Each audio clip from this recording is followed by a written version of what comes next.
My dear, some stories don't come easy. They live in the quiet rooms of the heart, waiting. And this one, they cut me out of their lives, so I left my $40 million estate to the stranger who cared. Well, I reckon it waited long enough. Now, before we take one step down that winding road, let me ask a kindness of you. If you love stories stitched with sorrow and softness, reckon you might subscribe, leave me a note in the comments, or pass this along to someone who's forgotten they still matter. 'Cause this tale right here, it's about what we owe each other, not in money but in mercy.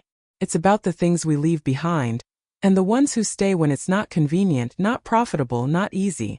And honey, it's about how sometimes, family ain't who shares your name. It's who shows up when you fall. Now come sit with me a spell.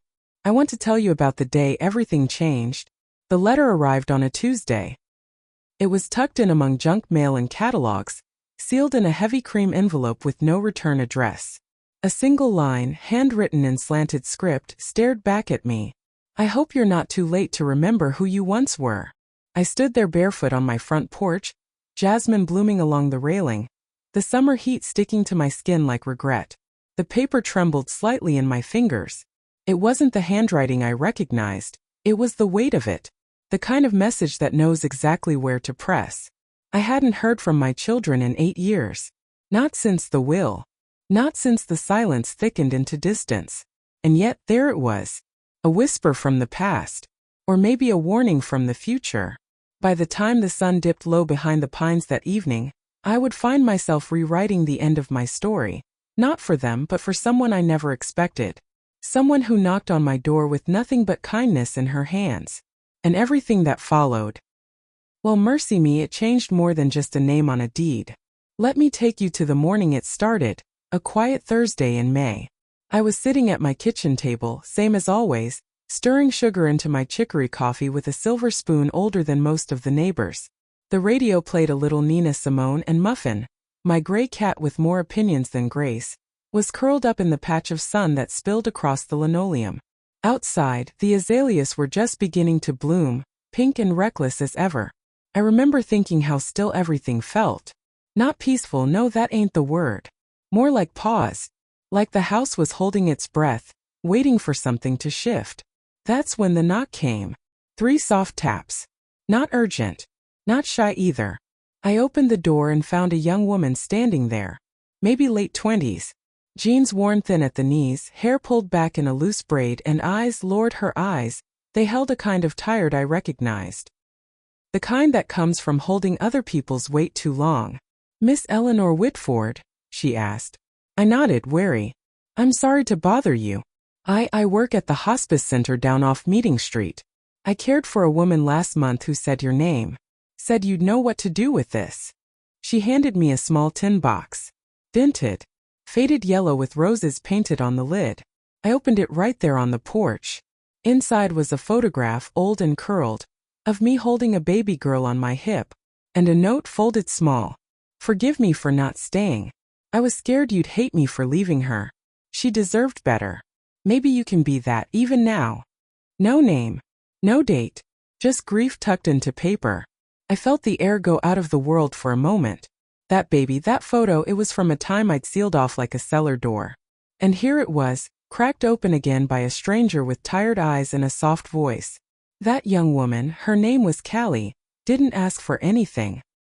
Just handed me the box, offered a half smile like an apology, and turned to leave. But I called her back. And Lord, if I hadn't, if I'd let her go like every polite instinct in my bones told me to, well, this story wouldn't exist. And neither would the legacy I'm about to tell you. They cut me out of their lives, yes. But Callie? She stepped in with nothing to gain.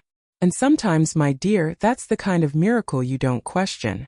That's the kind you write a will around. You'd think a woman with $40 million would have lived a life of silk and ease. But mercy me, I've learned money can gild a cage just as quick as it can open a door. And before we get to the stranger who saved me, we need to go back to the days when I thought love, duty, and inheritance all meant the same thing. I married young. 19, barefoot in a borrowed dress, hair still damp from the morning rain. My husband, Thomas Whitford, was the kind of man who filled a room just by breathing in it. He came from old Charleston money. Cotton, land, and a legacy written in ledgers and whispered through generations. Marrying me, a literature major on scholarship from Monk's Corner, was his rebellion and his redemption all rolled into one. His parents tolerated me the way one tolerates a chipped teacup. Useful but unworthy. Still, we made a life.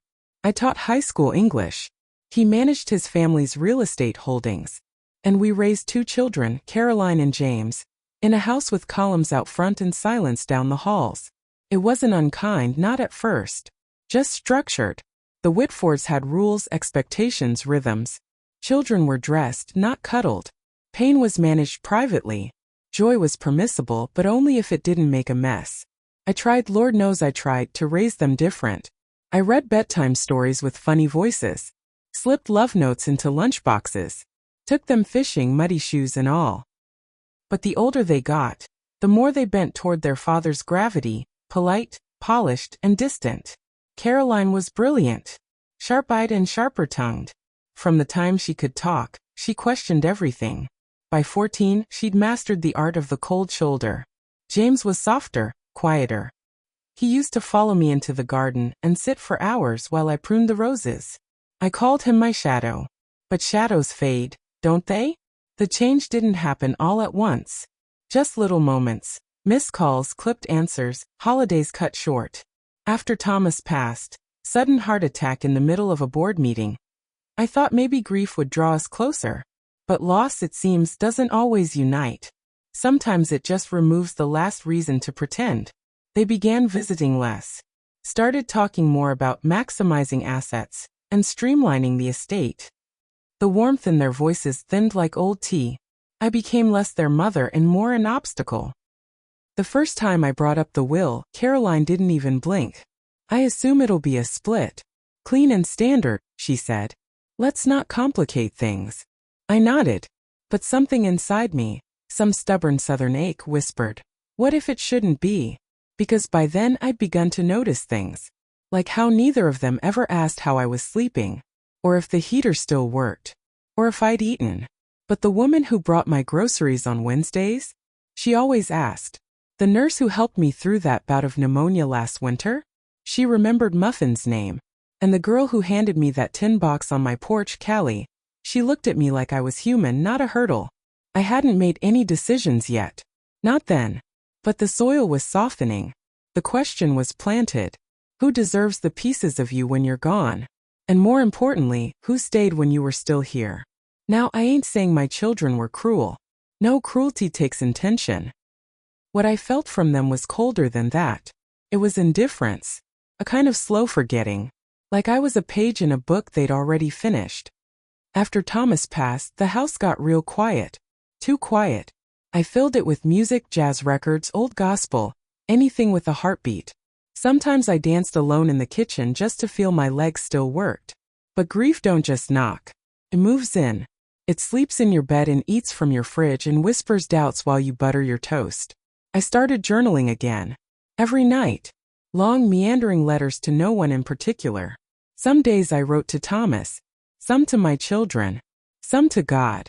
And some were to the version of me I used to be. There's one entry I still remember word for word. I don't want to be an inheritance. I want to be remembered. That fall, Caroline invited me to a dinner at her firm. She was up for partner. I was proud, Lord, I was. But when I showed up in my navy blue dress with the brooch Thomas gave me in '82, she barely looked up from her phone. Mom, she said. Next time maybe something simpler. The brooch is a lot. A lot. That word echoed all the way home. When did I become too much for the children I raised? James was no better. He lived in Atlanta working some high-rise job I never quite understood. Algorithms and ad buys, he said. We used to talk every Sunday. Then every month. Then only on birthdays and only if I called first. The last time he visited, he brought his new girlfriend. She was lovely, sweet as peach pie. But James barely let me talk. Every time I tried to tell a story, he'd say, Mom, we've heard this before. Maybe he had. But that didn't mean it didn't matter. So I stopped telling them things. I started noticing the others instead. Mr. Leach, my mailman, who always asked how my roses were doing. Greta from the church bake sale, who brought me a lemon pound cake every time it rained. And then Callie. Sweet, quiet Callie, who showed up with that tin box like fate had sent her by name. She came back the next day, you know. Said she forgot to tell me the woman's name. The one who passed, the one who left the box. Her name was Denise, Callie said softly, eyes flicking to the floor. She kept the photo in her drawer the whole time. Said it reminded her that not all mothers forget, even if they had to let go. Denise. My breath caught. I hadn't heard that name in over 3 decades. And in that moment, standing on the porch, tin box in hand, the sun bruising the horizon, I knew everything was about to change. I wasn't going to be forgotten. Not this time. Not by them. Not by anyone. After Callie left that second time, I sat in my parlor with the tin box resting on my lap like a fragile truth. I stared at the photo again, me younger, laughing in a gingham dress, holding baby Denise like the world had just been handed to me warm and breathing. She'd been mine for barely 4 months. It was a lifetime ago, and yet I could still smell the lavender powder I used on her belly, still remember the way her tiny fingers clutched mine in sleep. I hadn't spoken of Denise in 40 years. Not to Thomas. Not to Caroline. Not to James. She was my secret ache, the child I'd given up when I was just a girl myself. Unmarried, afraid, and all alone in a town that didn't have space for mercy back then. They told me she was going to a good home, that I'd be doing the right thing. But how do you ever know that for sure? I carried her in silence, in the quiet corners of my mothering, in the softness I tried to pass on to the children I kept. And now it seemed Denise had found her way back to me, not in the flesh, but in the form of a stranger who'd held her hand at the end. Callie. She came back again on Friday. Said she couldn't stop thinking about the look on my face. Said Denise spoke of me like I was sunlight, not scandal. She talked about a porch swing, Callie said, and blackberry jam, and a lullaby about a crescent moon. I felt my knees go weak. That song. I used to sing it to her when no one else was around, soft and low, the only proof I dared give that she was mine. I made tea. We talked for 3 hours. About Denise, about Callie's life, about the ways people disappear and the small mercies that help them reappear. She was a caretaker not just by job but by nature. Said she'd been helping people die since she was 18. Told me about her mama, cancer at 42. How grief shaped her early, taught her to listen more than speak. And I found myself speaking more than I had in years. The next week she brought me groceries without asking. The week after that she fixed my storm door. Just like that, no fanfare. No, Ángel. I hadn't felt useful in so long I started baking again. Left biscuits wrapped in cloth on her porch. We traded small comforts like secrets. Then one morning I heard the message. It was Caroline. Her voice clipped and professional. Mother. James and I were talking. We need to finalize the trust structure and get things notarized. I'll have our attorney send over a draft. Let's aim to close this by the end of the quarter. That's how she said it. Close this. Like I was a transaction. Like the life we lived, the holidays, the scraped knees, the lullabies, the worry, the waiting, like it was all a balance sheet. I deleted the message and made a new one instead. A call to my lawyer. Because sometimes, my dear, the first conflict isn't a fight. It's a decision. The lawyer's name was Mr. Hal Percy. Small, neat man with a mustache that curled slightly like he'd always just told a joke he wasn't sure you caught. He'd handled Thomas's estate years ago, and he'd handled it clean. Never once tried to talk down to me, which was rare enough to keep him in my good graces. When I called, I didn't mince words. I need to revise my will, Mr. Percy. And I need to do it with privacy. There was a pause. Then, well, Ms. Whitford, that's certainly you're right. But may I ask, is this about Caroline and James? It's about what people earn, I said. And who remembers to show up when you don't owe them a thing. We met the following Tuesday. I wore my Sunday blouse and brought him warm pecan scones wrapped in a tea towel. Southern manners even when you're making radical decisions. I laid it out simple. My estate, which included not just the old Whitford house, but nearly 30 rental properties, investments Thomas set up decades ago, and a sizable account tied to his land holdings, would no longer be split evenly. I wanted 75% of the estate to go to a newly established foundation in Denise's name, a fund for hospice workers and caretakers like Callie, And 20%? That would go to Callie herself, no strings. The final 5%, enough to settle matters but not enough to motivate a phone call, would go to Caroline and James, each receiving 2.5%. I remember Mr. Percy adjusting his glasses slowly. "This will raise eyebrows," he said gently. "I'm counting on it," I replied. He leaned back. "Do you want to explain this to your children before it becomes law?" "No," I said. "They never asked me how I was doing. They only asked about the paperwork. So they can read it the same way they expected me to live, quietly and without questions." I signed the documents 2 days later. The ink was barely dry when the first call came. James, angry, short-tempered. "Mom, what the hell is this?" "It's a will, James," I said. "Not a loyalty test. You're leaving millions to some stranger?" "She's not a stranger. She sat with your sister when she died." Silence. "What?" he whispered. I felt the words tear from me like silk snagging on thorns. "You had a sister. Before you were born. Her name was Denise. I was 17.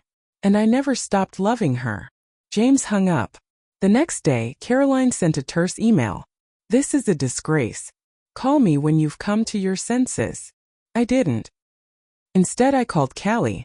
We sat on the porch swing, the evening turning lavender around us, and I handed her a copy of the letter I wrote to accompany the will. She read it quietly. Her hands trembled. "I don't know what to say," she whispered. "You don't have to say anything, sweetheart," I replied. "Just promise me you'll keep showing up for people who think they're invisible." She nodded, eyes full of something between awe and sorrow.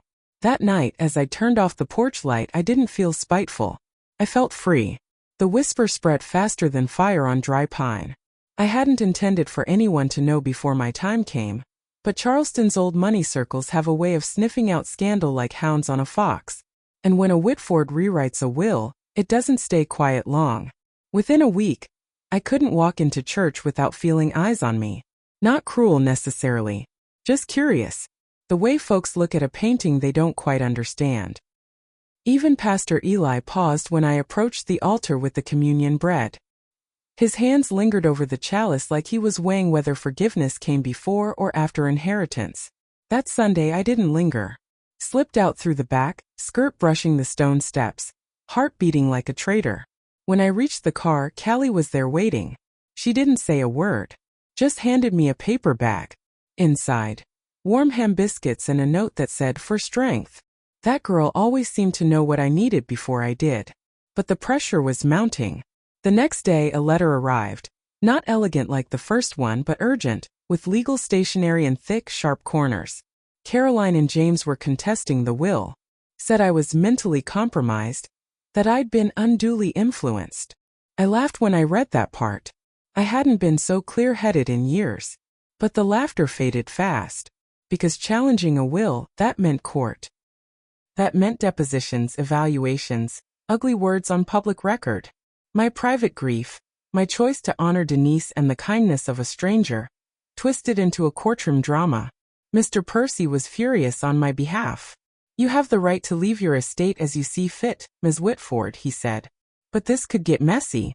Are you sure you want to go through with this?" I looked at him square. I've buried a child, outlived a husband, and sat through 4 decades of polite rejection. I reckon I can handle a little mess. But truth be told, it did wear on me. The loneliness of being right. One night, around midnight, I wandered into the guest room. Sat on the edge of the bed where Denise might have slept, had the world been softer back then. I held the photo again, whispered the lullaby, and prayed that somewhere, she could hear me. That somewhere, she knew I was trying to make it right. The court date was set for early October. By then, the heat had broken in Charleston. The breeze carried the first hint of fall, and the crepe myrtles began to shed their blushing blooms like they, too, were letting go of something heavy. I hadn't spoken to Caroline or James since the legal notice. Not directly. They sent things through their lawyers now, statements, accusations, thinly veiled threats about my legacy. They were more furious at the symbol of what I'd done than the money itself. I understood that, in a way. The will wasn't just paper. It was a reckoning. But it was Callie who bore the brunt of their bitterness. They found her. She called me crying one morning. Said someone had come to her job asking questions, personal ones. Asked if she'd manipulated me, if she'd encouraged the decision, if she had anything mentally unstable in her past. I didn't say anything, Miss Ellie, she said. But I don't know if I can do this. They're saying things about me, about Denise, like we were just some trick.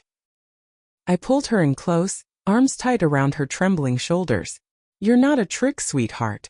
You're the only honest thing in this whole mess. But mercy me, I could see the hurt in her eyes. I wanted to protect her, shield her from all of it. But the truth was, once you stir up old money and broken bloodlines, the dust don't settle easy. It got worse before it got better. An anonymous editorial appeared in the Post and Courier. Titled The Price of Sentiment, it questioned the wisdom of elderly wealth holders making emotionally driven decisions. It didn't name me outright, but it quoted my lawyer, referenced a prominent family estate, and made clear jabs at hospice workers being opportunistic. It was a hit piece, clean and cruel. Clipped it, folded it once then again, tucked it into the same tin box where Denise's photo still lived. A little archive of the pain we cause when we try to love loudly in a world that prefers we stay quiet. I didn't cry. But I did call Pastor Eli. Asked him if I could come in for a talk. We sat in his office, light pouring through stained glass, casting colors across our hands. Am I wrong? I asked him. He didn't answer right away. Instead, he said, love often makes us reckless, Ellie, but it rarely makes us wrong. That night, I lit a candle in the window, an old habit from the years I waited for my children to come home on foggy roads. But this time I lit it for Callie, for Denise, and for the girl I used to be, who once sang lullabies into silence and never thought she'd be brave enough to remember them out loud. The morning of the hearing, the sky was gray and low, like even heaven didn't want to look too closely. I wore a blue wool coat with pearl buttons, not out of vanity, but to remind myself I was still someone. My hand shook as I pinned on the rose brooch Thomas gave me so many years ago. The one Caroline once said was a lot. I wore it like a shield. Callie met me at the courthouse. She'd ironed her dress, pulled her hair into a tidy bun. Her face was pale, lips pressed tight like she was holding something back. I reached for her hand, gave it a gentle squeeze. I'm sorry, she whispered, for all this. No, sweetheart, I said. I started this story and I'll see it through. You're the only thing in it I ain't sorry for. Inside it was cold, clinical. The kind of room where stories go to be dissected until there's no poetry left in them. Just facts and filings. Caroline and James sat on the other side. Neither looked at me. Their lawyer, a slick man in a gray suit with a sort of smile that didn't touch his eyes, began by questioning my state of mind. Mrs. Whitford, he said, how would you describe your current mental condition? I smiled. Still sharper than you'd like me to be, I imagine. A few chuckles broke in the back. Even Mr. Percy smirked. They brought in a psychiatrist, someone I'd never met, who reviewed my medical records like I was a case study, not a woman with scars and memory. They implied Callie had manipulated me. That grief over Denise had clouded my judgment. That I was misdirecting maternal guilt. I didn't flinch. When it was my turn to speak, I stood up. No script. No defense prepared. Just the truth. I raised 2 children who grew into capable adults. I taught literature for 35 years. I paid my taxes, I buried my husband, and I have lived with grace through more loss than most people ever imagine. I paused. Let the room breathe. I chose to leave my estate not out of bitterness, but out of clarity. Caroline and James will always be my blood. But Callie, she showed up when no one else did. She honored a daughter they never knew existed. She loved a stranger. And she reminded me that sometimes, family is what you choose when the people you raised forget how to love you back. The judge watched me quietly. Then Callie spoke, soft shaking but honest. I didn't ask for a cent, she said. I brought a box because it mattered. Because Denise mattered. And Miss Ellie. She's the first person who made me feel like maybe I mattered too. I saw James shift uncomfortably. Caroline crossed her arms tighter. The court recessed. We waited in a little hallway outside, the old building smelling of paper and rain. I asked Callie, if they win, if they strip it all down, would you still stay in my life? She looked at me, eyes full of water. Even if you had nothing, you gave me more than anyone ever did. And just like that, the years fell away. I felt 17 again, holding Denise close, singing softly into a world that didn't want to hear me. And I knew, whatever the verdict, I'd found my way back to myself. The ruling came on the third day. The judge, a middle-aged woman with graying hair pulled into a tight chignon, returned to the courtroom with a stack of papers and an unreadable face. She cleared her throat before she began, and I could tell she was about to hand down more than just law. She was about to hand down legacy. This court has reviewed the testimony, the supporting documentation, and the intent behind Mrs. Whitford's estate revision. She paused.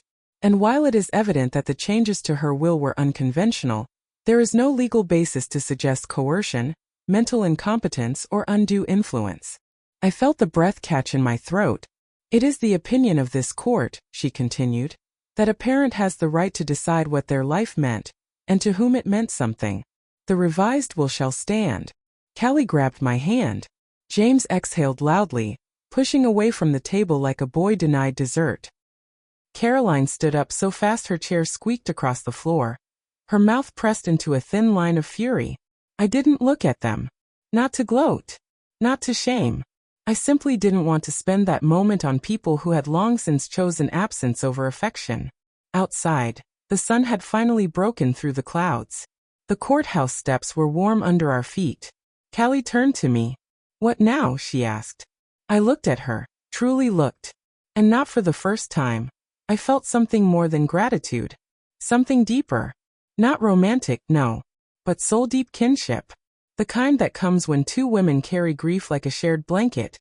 Heavy, frayed, but warm all the same. "Now," I said, "we plant something." So we did. That weekend, Callie and I tore up the old hedge in front of the house. The one Thomas insisted on keeping trimmed like a military haircut. We replaced it with rose bushes. Heirloom varieties. Wild and fragrant and utterly unruly. We named them. One for Denise. One for my mother. One for every woman who was ever asked to give too much and expect too little. As we dug, the neighbors passed by, curious, cautious. Some nodded. Some didn't. But I didn't care anymore. The foundation paperwork went through the following week. The Denise Grace Whitford Fund, named for the baby I once sang to and never stopped missing, would provide scholarships, respite care, and housing stipends for hospice workers across the South. Callie helped design the logo, a crescent moon cradling a rose. And when I held that first printed brochure, thick and glossy in my old hands, I cried. Not for what I'd lost, but for what I finally found. And then the letter came. A plain white envelope with no return address. Inside a single photograph, me and Denise on that porch swing, taken the day before she left, and a note, in careful, grown handwriting. "Thank you for remembering me." No signature. But mercy me, I knew it was hers. I didn't hear from Caroline or James for weeks after the ruling. Not a call. Not a letter. Not even one of those clipped, performative text messages that end in periods like little knives. At first, I kept checking my phone out of habit. But habits, like heartaches, fade if you stop feeding them. And eventually, the silence stopped feeling like punishment. It started to feel like peace. Callie, bless her, never brought it up unless I did. She'd just show up with fresh peaches, a stack of library books, or flowers from the stand near East Bay Street. We started having Sunday dinners together. Pot roast and sweet tea, like it used to be when the house was full of voices I thought would never leave me behind. One night, as we cleared the plates, she said, "I keep waiting for the other shoe to drop." I knew what she meant. The kind of kindness we'd been sharing. It almost felt too pure to last. Like the world might notice and snatch it away out of spite. So I told her something I once read in an old novel. If joy scares you, it probably means you're finally doing something right. She smiled. Not a big one. Just the kind of smile that says, "I heard you. I believe you." I might even start believing it myself. But joy's shadow always lingers. The media caught wind of the story. Not from me, Lord, no. But someone, maybe a paralegal, maybe someone at the courthouse, leaked just enough to make it clickbait. Heiress leaves fortune to hospice worker. Kids furious. It went viral. Suddenly, There were calls from producers, podcasts, talk shows. One morning, I woke up to find a camera crew in a van parked across the street, hoping to catch a glimpse of the defiant matriarch. I closed the curtains. The whole thing turned grotesque. Caroline was quoted anonymously in one article, saying I was exploited by someone seeking martyrdom. I knew it was her. No one else used words like martyrdom in casual conversation. James sent a cold legal letter through a new firm, requesting a private meeting to discuss damage control. Damage control. Like I was a corporation. Like my life was something they needed to manage, rebrand, apologize for. I declined. But it stung still. That night, I sat on the porch swing, the same one from the photo, newly painted white, and tried to sing the lullaby again.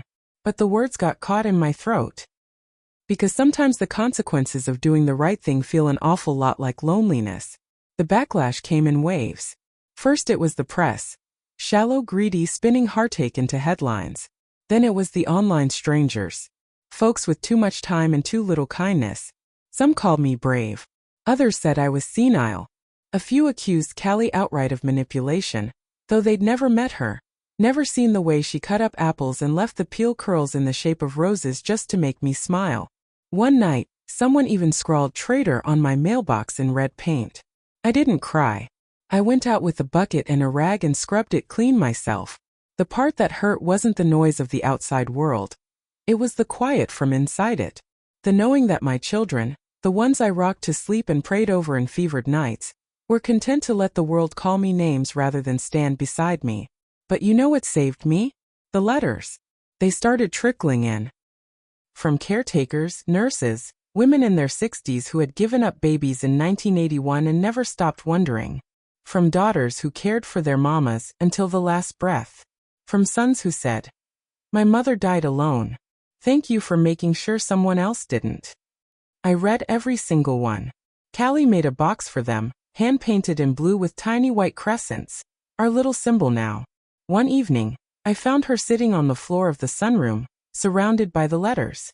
She looked up, tears on her cheeks. "I didn't know people could love like this," she said. "Most don't," I told her. "But enough do to keep the rest of us from sinking." We started answering them, one by one. Short replies, but honest. "Thank you. We see you." She mattered. The foundation took off faster than we'd expected. Donations poured in, small ones mostly. $20 from widows. 50 from single moms. 100 from a nurse who said she once sat with a dying man whose own son never came. Caroline sent one final email. "Congratulations. You've made a spectacle of yourself. We're officially done." I read it twice. Then I archived it. Not deleted. Just filed away in the part of my heart where the sharp things go when they stop drawing blood. That Sunday, Callie made fried green tomatoes, and we watched an old movie on the porch with a blanket over our legs. She fell asleep halfway through, her head on my shoulder, breath soft and steady. And for the first time in a long while, I didn't feel like I was grieving what I'd lost. I felt like I was beginning something. Even if the world didn't understand. Even if the people who shared my blood had turned their backs. Because mercy me, sometimes when the family you built forgets how to love you, the family you find reminds you how to live. Winter came slow that year, creeping in on silent mornings and sighing through the floorboards like it had been holding its breath all summer. The roses went dormant. The porch swing creaked more than it used to, and Muffin, bless her arthritic little soul, preferred the windowsill to the garden now. With the house quieter than ever and the foundation running smoothly under Callie's capable hands, I found myself face to face with the stillness I'd been too busy to sit with. It's funny how grief changes shape. At first it's sharp and loud and everywhere. Then it becomes a dull companion, the kind that sits at your kitchen table in the early morning light and asks, "Now what?" So I began to answer. I started sorting through old things. Letters Thomas wrote me in college, Caroline's crayon drawings from second grade, a locket James gave me for Mother's Day when he was 10. I didn't do it to torture myself, just to remember I had loved them fully, even if that love had gone unanswered in the end. One afternoon, I found Denise's birth certificate. Faded, yellowed at the edges, but still intact. Her name typed in fragile black ink right below mine. No father listed. Just me. And for the first time I let myself mourn the girl I used to be, 17, scared, clutching that tiny piece of paper like it was both blessing and curse. I wrote her a letter. You were brave even when they said you were reckless. You were kind even when they told you to forget. And you were a mother, even if the world didn't let you be one. I see you now. I honor you. I forgive you. I folded it gently and placed it in the tin box beside the photo. That night I slept with the window cracked. And for the first time in months I didn't dream of courtrooms or closed doors. I dreamt of a swing swaying gently in the wind, and someone singing softly. The world outside softened that winter. Days grew short and slow, and I found myself moving in a kind of rhythm I hadn't known in years. Not for duty, not for anyone else's expectation, but simply for me. I started journaling again. Not out of grief this time, but out of gratitude. Small entries. Lists of kindnesses. Callie brought warm bread and left honey on the counter. Sunlight hit the kitchen window just right. Smelled like Thomas's cologne. Muffin purred in her sleep. I stopped counting what I'd lost and started naming what I still had. One morning I found a letter from James in the mailbox. Not legal. Not typed. Handwritten shakily, like the ink itself didn't know what it wanted to say. Mom, I don't know if this will mean anything. I was angry. I still am, maybe. But I read the article again. I saw the photo they printed, you with the girl Denise. I never knew you looked that young. I guess I never imagined you had a life before us. I don't understand your decision, but I'm starting to understand that maybe you needed something we never gave you. I don't expect forgiveness. I just wanted to say that I'm sorry. James. I read it twice, then 3 more times. Didn't cry. Just let the apology land where it landed. On the table beside it I left a blank note card. Didn't send it. Didn't need to. Caroline didn't write. But I saw a donation come through the foundation website in her name. $5,000. Anonymous, but I knew the handwriting from the memo line. For the ones who stayed. People rarely apologize the way we hope they will. But sometimes the attempt is enough to loosen the knot inside your chest. One Sunday in early March, Callie brought over a frame. Inside it was the photo of me and Denise. But next to it she'd placed another, one of her and her mother, curled on a hospice bed, hands linked. I figured, she said. They deserved to sit side by side. I couldn't speak. Just reached for her hand and we sat there a long while. The fire crackled. Mai fin snored. Somewhere outside a bird returned early. And I realized, mercy me, that this was what healing felt like. Not grand. Not loud. Just true. Spring arrived quiet as a whisper. The azaleas bloomed in soft defiance, like they didn't care one bit about last season's sorrow. And the roses, Lord, the roses, came back stronger than I thought possible. The bush we named after Denise had the fullest blooms of them all, wild, blush-colored, and heady with fragrance. It was on one of those early spring mornings, while I was deadheading petals with my shears, that I felt it, a shift. Not in the air but in me. The ache I'd carried for so long had softened. Not gone, no. But different. Less of a weight and more of a scar. A reminder, not a wound. I realized then that I had nothing left to prove. Not to Caroline. Not to James. Not even to Denise. I had done the hardest thing a person can do. I had loved without guarantee. And I had chosen to remember when everyone else told me to forget. That week, I sat with Mr. Percy to finalize the last of the foundation paperwork. He looked older than he had 6 months ago. Wore suspenders now instead of a belt. But his hands were steady, and his voice as kind as ever. You've made something good here, Ellie, he said as he slid the documents across the desk. A legacy that's not about money, but mercy. I nodded, because that's all I ever wanted. To matter.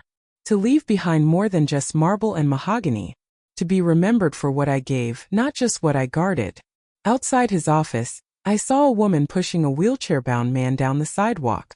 She held an umbrella over both their heads, even though it wasn't raining. Just in case. And I thought, that's it. That's what we're meant for. A few days later I sat down to write new letters. Not the aching kind. Not the ones filled with why didn't you or how could you. These were letters of release. To Thomas. Thank you for giving me the children, even if they grew into something I didn't recognize. To Caroline, you are brilliant. I hope someday you love someone the way I tried to love you. To James, you were always gentle. I hope you haven't lost that trying to be strong. To Denise, you were never forgotten. You lived in my every kindness. And now you live in something that will outlast even my name. And to Callie, you showed up. Again and again. No inheritance could ever equal that. But you have it anyway because you gave me back my dignity without asking for a single thing. I sealed them all and placed them in the tin box. One last rose petal tucked inside. Then I went to the mirror, looked myself in the eyes, and for the first time in years I said, "You did all right." A few weeks later, I hosted a gathering at the house. Nothing fancy, just lemonade, deviled eggs, and peach cobbler served out on the back lawn beneath strings of warm lights and the low hum of cicadas. The invitation wasn't mailed or emailed, just passed hand to hand, voice to voice. Hospice nurses, retired teachers, folks from church who remembered who I was before the last name made me unreachable. Callie helped set the tables. She tied wildflowers in mason jars, wiped down every folding chair twice, and made name tags even though I told her we didn't need them. "We do," she said. "Everyone deserves to be known." By 7 o'clock, the yard was full of laughter. Real laughter. The kind that comes from bellies, not politeness. Greta from the bake sale brought an accordion. Mr. Leach, the mailman, did a shaky version of a two-step with a woman from the choir. And someone brought a lemon cake in the shape of a crescent moon. Callie stood beside me, eyes shining. "This," she whispered, "feels like a family." And mercy me, she was right. Not by blood, not by history, but by choice. By showing up. By staying. By carrying each other's softest pieces like holy things. As the stars came out, I gave a small toast. "To the ones who remember," I said, voice shaking. "And to the ones who made remembering safe again." No one clapped. They just nodded. Some wept. A few held hands under the table. Later that night, after the last folding chair had been stacked, I found Callie sitting on the porch swing. She looked tired. Not in the bone-deep way grief makes you tired, but in that full-hearted way joy can. "I've been thinking," she said, "about staying." I tilted my head. "Staying where?" "Here. In Charleston. In this house, maybe. With the foundation growing and with you." For a long moment I just looked at her. Really looked. This woman, a stranger less than a year ago, now held more of my life story than my own children did. And I realized, not for the first time, that love doesn't always call itself family. But it acts like it. "You stay as long as you want," I said. "As long as you need." Callie nodded. And just like that, something ancient and aching in me settled. Not every story needs a ribbon-tied ending. Sometimes you just need a porch light on. And someone who keeps coming back. By summer's edge, the house felt different. Not quieter but warmer. Lived in.